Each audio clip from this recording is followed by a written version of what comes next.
Welcome to our Twitter Jabs 2. My name is Priva Elibaz. The conversation continues just like we had on our Twitter Jabs 1. We are still discussing the post-election status in Kenya after the results were announced on Monday evening by Mr. Wafula Chebukati that he did declare Mr. William Ruto as the president-elect of Kenya. Now, this was met, of course, with mixed reactions, but joining me at the center of this discussion is Dr. Rogers Bargayomwe, who is the chairman, Labour Party, and is also a political analyst. Now, today we're going to be getting a better insight on what this means for, everyone surrounding Kenya, for the Kenyans, for the Ugandans, for the East Africans, and basically the international community. Good morning, sir. Good morning, Priva. Welcome to the show, Doctor. Thank you, our viewers. Thank you, Priva, for hosting me. Yes. So, well, the very first question that I'm going to ask you is, what are your views on Ruto's win and also Raila's rejection of these results? Wow, it was always a close vote. You see, Ruto wins by less than 2%. Yes. Not very far from the opinion polls. And we knew anyone would take it. Actually, my last time when I was here, I predicted that it's very close, but we thought because of intervening variables, yes, we call it, and that time government, we thought, since the government side was more on Odinga's side, that it could be, Odinga could have a chance. But I always knew by mathematics, because Kenya, you can easily tell the tribal math, that Ruto had the advantage. And congratulations, President Ruto. He's now the president-elect. I would say it was a fairly well-organized election in Kenya, and we give it to Ruto. Congratulations. Congratulations. Well, I'd love to pick your mind on Raila Odinga's rejection of the presidential results. Yeah, it was expected, of course, especially when it is a close election like that, where you have less than 2%, and again, where you have the majority of the commissioners saying there was foul play. Definitely, as a presidential candidate, we wouldn't blame Odinga, who has been one of the fathers and elders of Kenya politics. After you have 4 and also your supporters, then you cannot come and accept such results. So, but I like the fact that he's using constitutional ways, saying that they will have to go to the courts of law to reject the results and not trying to agitate for violence. I give it to him, but naturally, you would also be perturbed, especially if you have commissioners saying that there was foul play in the elections procedure. But now, still speaking of the commissioners, we did see that 4 of the 7 commissioners on the Independent Electoral and Boundaries Commission came out and said they do not agree with the results that were declared by Mr. Wafula Chebukati. What does this say about Kenya's Electoral Commission? One, I would give it to them, then also criticize them. First of all, the advantage is that it shows that by even appointment, because it seems some of these commissioners, some were appointed at the last hour. Minute, yes. And the last, that shows that somehow they could have been appointed, of course, by influence of the former president or the present president, Uhuru Kenyatta, who was, of course, chairman and supporting Odinga. Then the other thing also is that it shows a balance, because unlike us here, where all commissioners will be on one side, it shows a bit of balance in the composition of commissioners on their electoral body. Because here would definitely have no commissioner on the even side of the opposition, which is a good thing for the Kenyan side, but also when you have also balance, that's what you're likely to see. So I thought we should, it comes a question whereby in future East Africa should think of more balance. Actually, we should be thinking of one body of commissioners for the whole of East Africa, because we see that commissioners in the electoral body are always biased according to how they were appointed. And you see, for us, it's even more unfortunate that for the last almost 36 years, the appointment authority is one.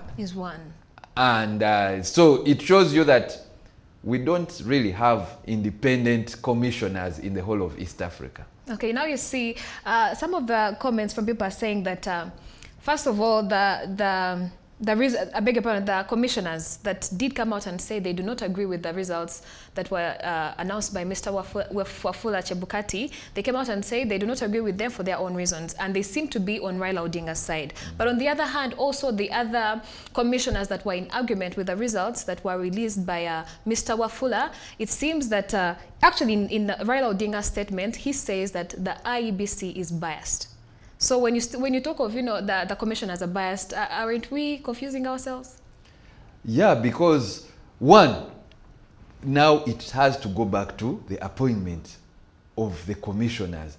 This should be way back. Actually, commissioners should be appointed like judges and not retire. And then also Odinga is right because, for example, these commissioners who seem also to be in his favor. Yes, yes. And that's why I give credit to the Ugandan system. What happens is in the Ugandan, the way they declare result, they were consistent. What they do, they don't do it again. For example, they will tell you, we've picked on this region and this, we've finished about 20% of the declaring elections of Uganda. Then we are going to the next quarter, we are going to this quarter, and they have sessions. So they didn't do it again. But in Kenya's procedure, what was a bit confusing is that everything was done. First of all, the TV, the media were picking up different items, giving credence or giving it to different candidates who are winning. Then there was confusion. Then we see a shut-up for about 2-3 days of all results. And they are like, now we are auditing everything. Now when the same commissioners who you would expect were part of the auditors come up and discredit the system, it somehow even discredits the Kenyan system to be worse than even the Ugandan one, which we know is bad enough. So it brings all of us East African in confusion that which is the best way to go. Then that's why I say we should now think, if we are to go as East African Federation, of one electoral body. Commissioner body, yeah, yes. And which would be composed of different regions, and let's say in that body, if it comes to Uganda, we would know it has Kenyans, Tanzania, it would work like an East African court. So it would be taken to be more neutral, because right now we have no faith in the one of Uganda and now the one of Kenya now. And even the presidential candidates have no faith, and that alone can breed conflict in future. Well, let's talk about some of the chaos that erupted in different parts of Kenya, specifically Kisumu. Does that paint Kenya in a bad picture?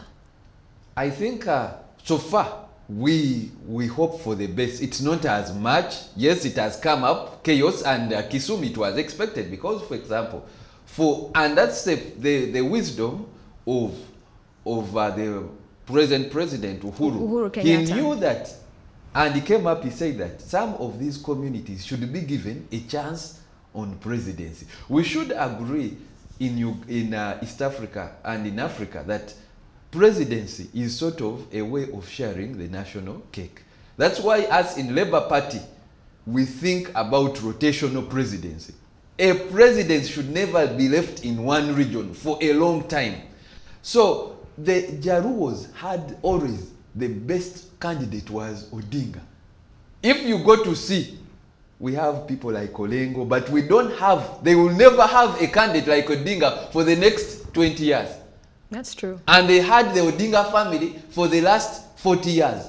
So for them, the disappointment that actually now their last chance has come up has to be resisted. And you know the way our societies, people think they have to resist by, we expected that by chaos. And for example, towards even Uganda, they really look at a kingmaker who is around Uganda, and they have in mind that the kingmaker in Uganda had an effect on the election. They are likely to actually try to attack maybe products of goods coming to Uganda. Yes. So that was expected, and as political analysts, we had warned for people to stock, and but good enough, it hasn't reached to the magnitude which had happened in 2007. We expect that it doesn't reach that way, because now their leader has said, no, let's wait for a court process. And also, I think the late declaration prepared them. Like prepared each, there was a lot of tension, yeah? And somehow everyone was prepared for the worst. But let's not, I pray that we don't expect it to escalate beyond that. To get into something else. Well, let's talk about the total tally of 100.01%. Does that indicate some of the irregularities when it comes to the Independent Electoral and Boundaries Commission? Because, I mean, these were the final results that were released on Monday, and the total tally came up to 100.01%. Does this indicate any irregularities, or I'm a statistician. It's an honest mistake? I'm a statistician, and those errors are always expected, especially, that's why even when they give opinion, they give plus -1%. Those errors in statistics are normal. But it was more expected, especially if you see that some commissioners did not take part in the verification of the last polls. I would have expected such an independent electoral body to have had all those sorted out before, because it should have statisticians, mathematicians on the board, yes, knowing that to have these results, this is expected tally. But for any mathematician, all those margins of errors are expected, especially if they are within, because when I personally computed it, it was between, you expect a region of 1,400, and so those errors would be expected, but an electoral body would not make such, would have been more prepared not to make such a mistake. I see that kind of, even in our own budget here in Uganda, we saw such an issue which came in magnitude, and you're like, oh, this body which had these people who are well paid and are prepared for this kind of time, why do they take such an error? It yes, was very unfortunate also. Yes.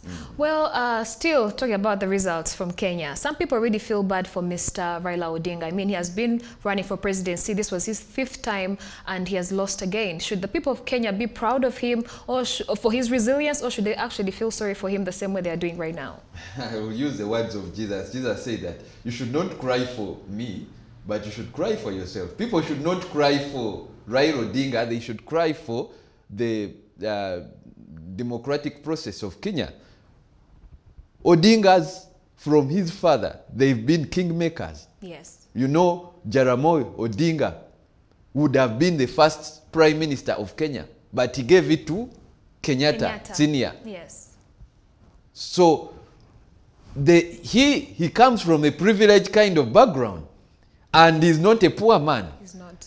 And he's just actually, for him, I give him credit, because his whole family, they are more conservative. Actually, when you see the fallout between Odinga's father and Senior Kenyatta, was they took the conservative way of, like, let's be conservative. Let's think about the common man.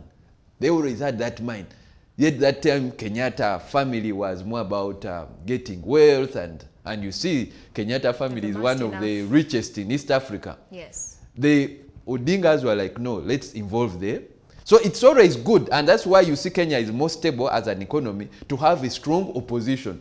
So the Odinga family from independent was like the strongest opposition, so the strongest auditor of government. And for us who know that it is actually better to be more on the opposing side than to govern, because sometimes the issues, the problems of governance are also many. So I give it credit. I wouldn't say they are mourning. That I would give it credit to the Odinga family, which is coming, because his role is coming to an end. He has played it. He's now 77 years. Yes. He can't do much. But I wouldn't feel so pity for him.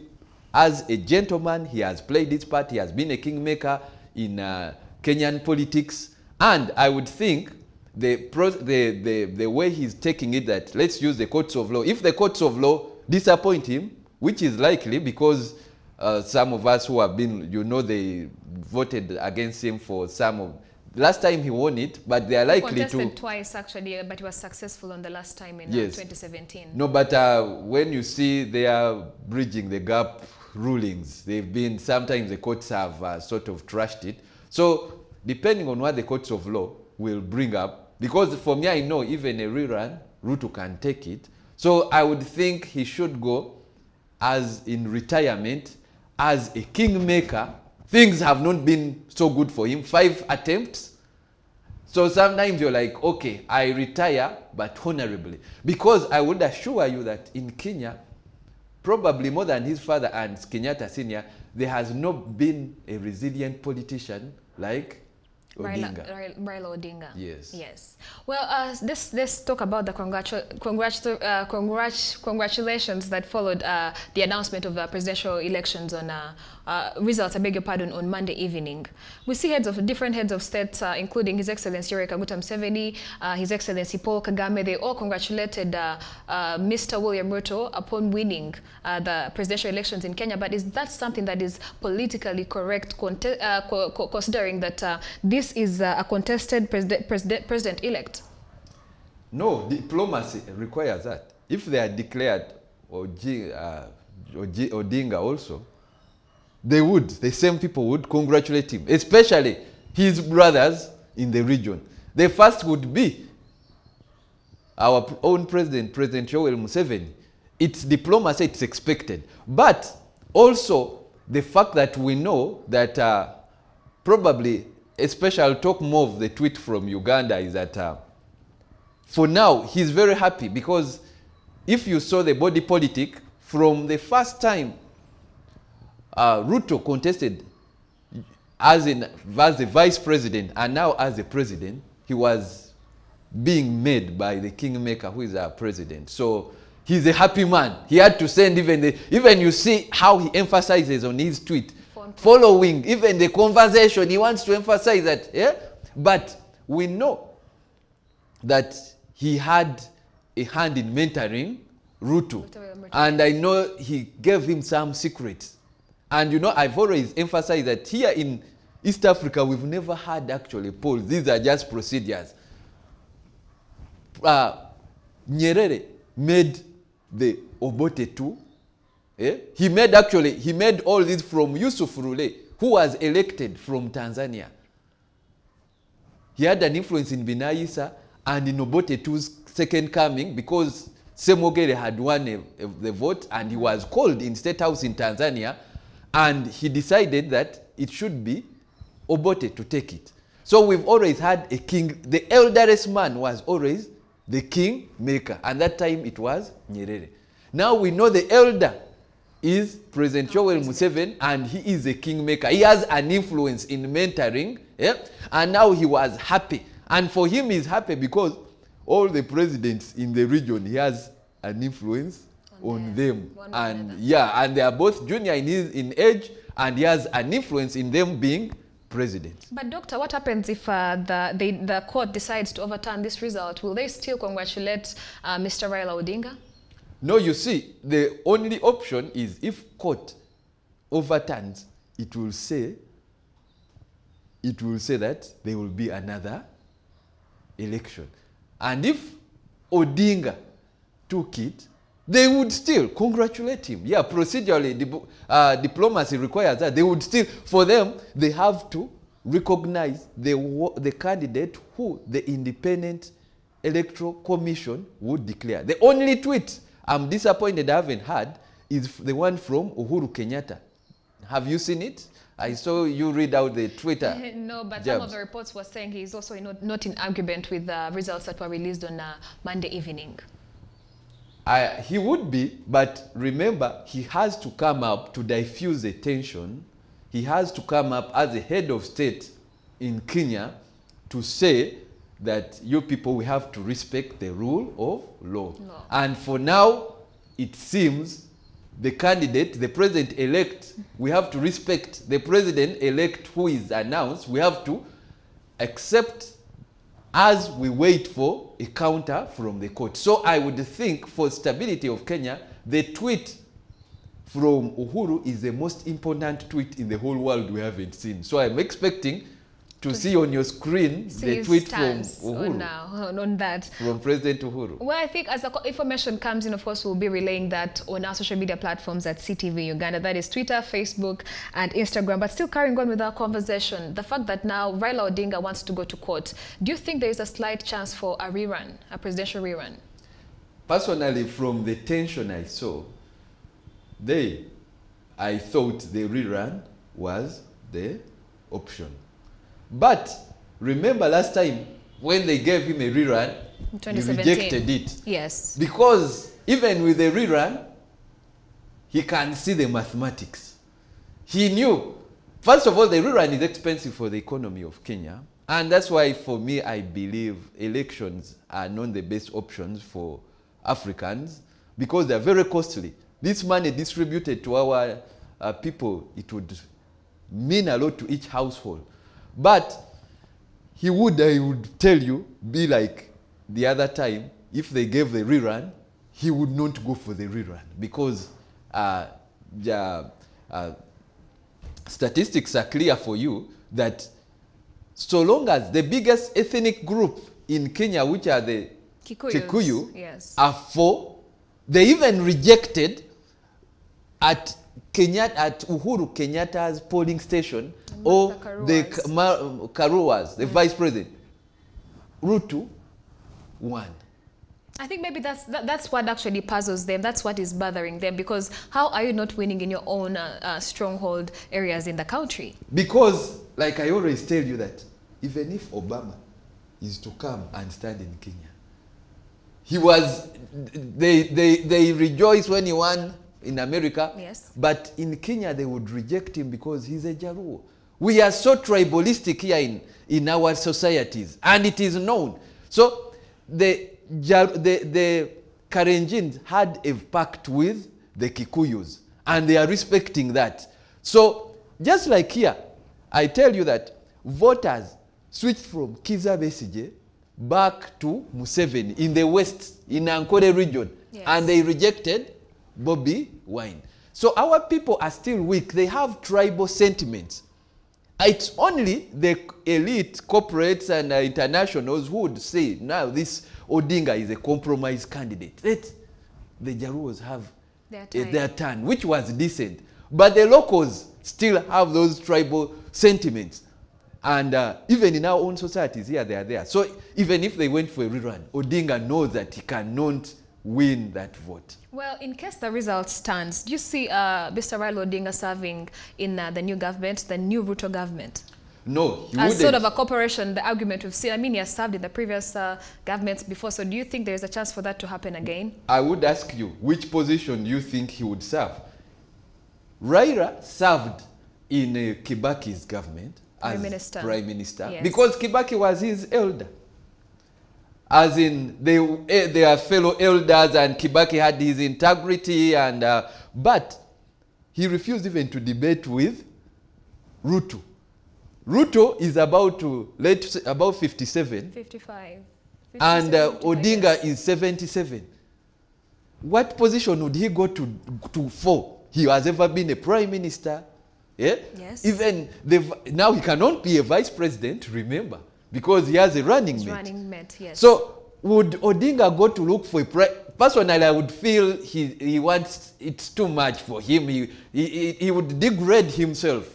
And as an elder, I would tell him, I would advise that Odinga should retire honorably. For us who are in politics, it's not a do or die game. Sometimes you retire as a statesman. The way I see Kizza Besigye, it's proud to retire as a statesman also. So I pray that he plays that role as a statesman, but there is no position Raila is going to look for in the new government. Even if it was a coalition government, there is nothing. So he would prepare his team for the next vote. Interesting, interesting. Well, let's bring the conversation back to Uganda and talk about Robert Kyagulanyi. also known as Bobby Wine, he openly endorsed Mr. Raila Odinga in these previous general elections that happened in Kenya. Some people are saying it was a wrong move, and they have actually held it against him, saying he shouldn't have done that. What are your thoughts? My thoughts is, yeah, sometimes in political constitution, like especially given that he's right now taken as a positional figure in Uganda, you have to take a decision. In life, any decent man, you have to take a decision. And especially when he knows the decision on Ruto, Ruto is clear, is open, is for President Museveni. So even if Kyagulanyi stayed neutral, Ruto was never going to help him at all. So, yet he has to basically get a position, and especially since he's the opposition leader, he's building, because Kyagulanyi still has chance to the presidency of Uganda, he's also building external coalition. And Odinga is a major player. And I think Odinga has been supporting him in a way. So Kyagulanyi, I wouldn't say he has to take as a leader, he has to take a position. And that's a good position he's taking. To be on the side of Odinga, he needs it in international relations and for his political formation as a political leader, and also because if he's looking at a legacy of having to, because the Kyagulanyi should be building as a legacy of turning against violent kind of governments, and so he had to take a position. But he had to take a position, but you see, Mr. Bobby Wine has branded himself as a young person who wants to work with young people in different countries, or even in Uganda, basically. So do you see how the confusion comes in when he openly supports Mr. Raila Odinga as opposed to Mr. William Ruto, who is actually a younger candidate, more vibrant, more young? So you'd think the ideas actually match. Yeah, but you see, okay, leave alone age. Policy is above the age politics. Yes. What I think Kyagulanyi or any oppositional leader esteems is, first of all, the policies, the governance issues. Now, on the governance issues, Odinga is playing more of opposition in Kenya. He has been the oppositional kingmaker for many generations. And that's the position, that's the stand Kyagulanyi stands in. He has not come into government. A man like Ruto has been in government. He has been a vice president for 10 years. Yeah? So Ruto is more about protecting what we have. So it would be unfortunate, whatever the age of Ruto, if Kyagulanyi supported him, he would be as if he's supporting the status quo. Kyagulanyi's position is oppositional politics, yes. And how the oppositions come against the tide of governance, of established institutions of government, of militarization of government to come into government. And that's a position Kyagulanyi would want. And in that case, he would support Odinga, who also started this journey as a young man.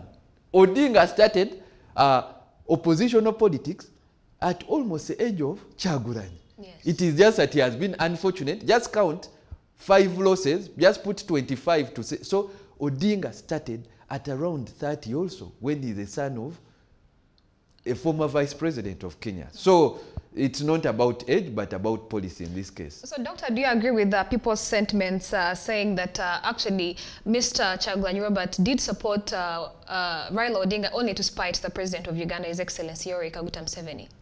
Definitely.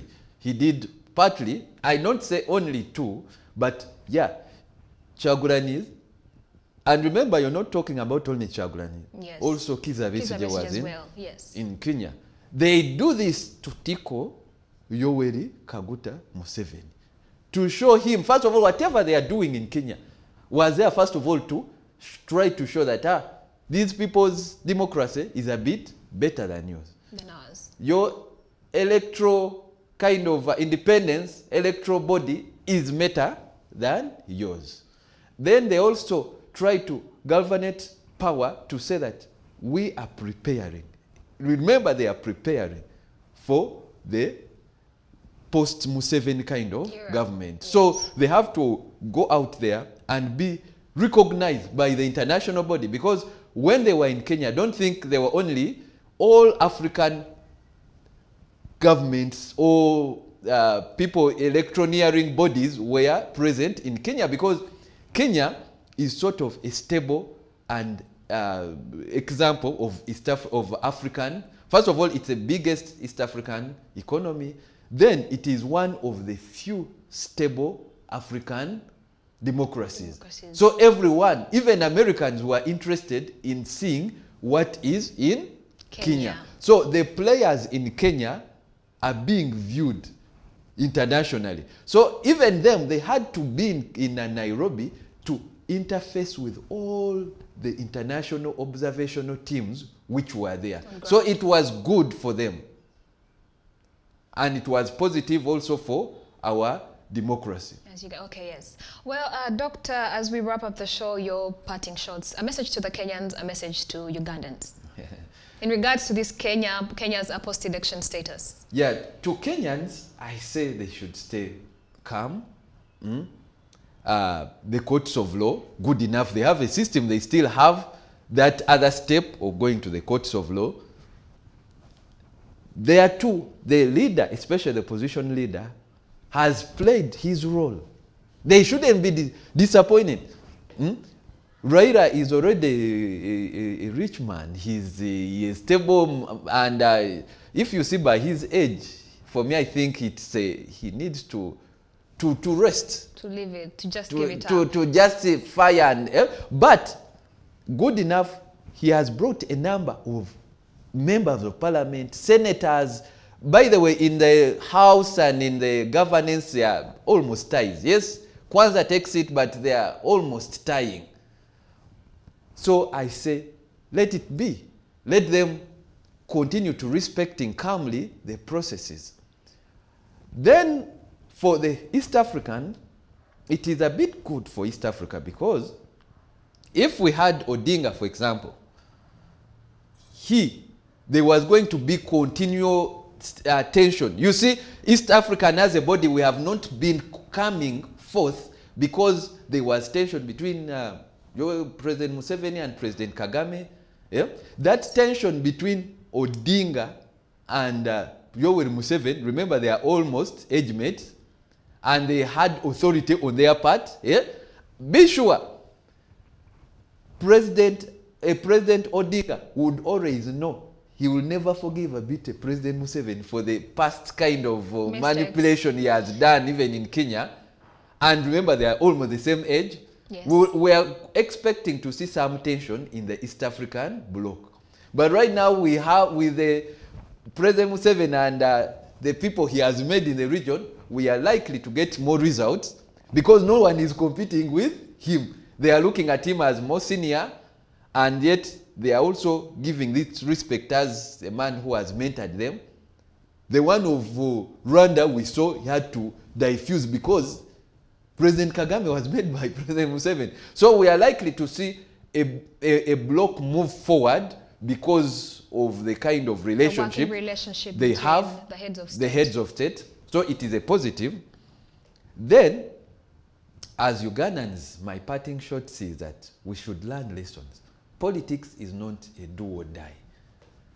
And to our senior leader, the President Yoweri Museveni, he's also seeing that he's coming. He's the age mate of the Odinga. So what we are saying is, your time is also up. Start to prepare your transition and your house. Don't pretend that age is not against you. Have a conversation. Let's have a conversation as political players. And one thing I love about the electoral process in Kenya, each bloc had about over 15 parties. So no party should be looked down to. For example, I represent the Labour Party. We have many workers. Workers are not getting salaries. Even the ones they promise science teachers is not forthcoming. Then the other art teachers are waiting. If they wait for a desperate move, these revolutions are going to take them. We represent a workers' revolution which is coming forth. You cannot tear gas workers. We are experts. So government should come on this and sit with us, workers. Otherwise, we will cause a revolution and there will be no more. So what we are saying is all political players, we should see the Kenyan model, because that's where Uganda inevitably is coming to. After President Museveni has gone, and for us, since we see his politics, it could be only death which will take him.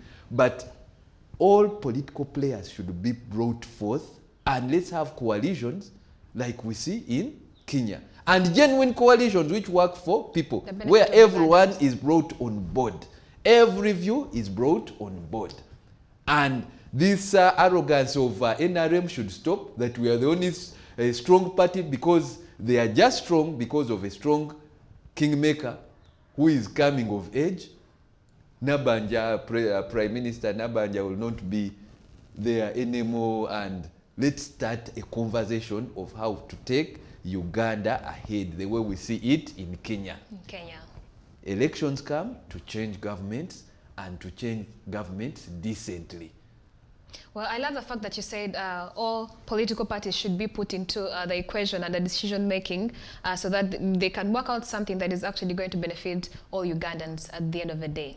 Yeah, this conversation is good, because if you see in Kenya, it is continuous. Every after a polls, even other coalition, who knew that, for example, Uhuru would leave Ruto and come and talk to Odinga? So that alone brings this brotherliness, that there are no permanent enemies in politics. Here in Uganda, the police takes it and the army as if they are permanent enemies. No, we are friendly, actually what I call friendly forces. Politicians should be friendly, and we should share ideas across the political divide. No funny arrests, no indecent kind of bad talk. We should, or if we relate the way Kenyans do, because for them they have no permanent enemies, they are looking as politics just as a means of serving people.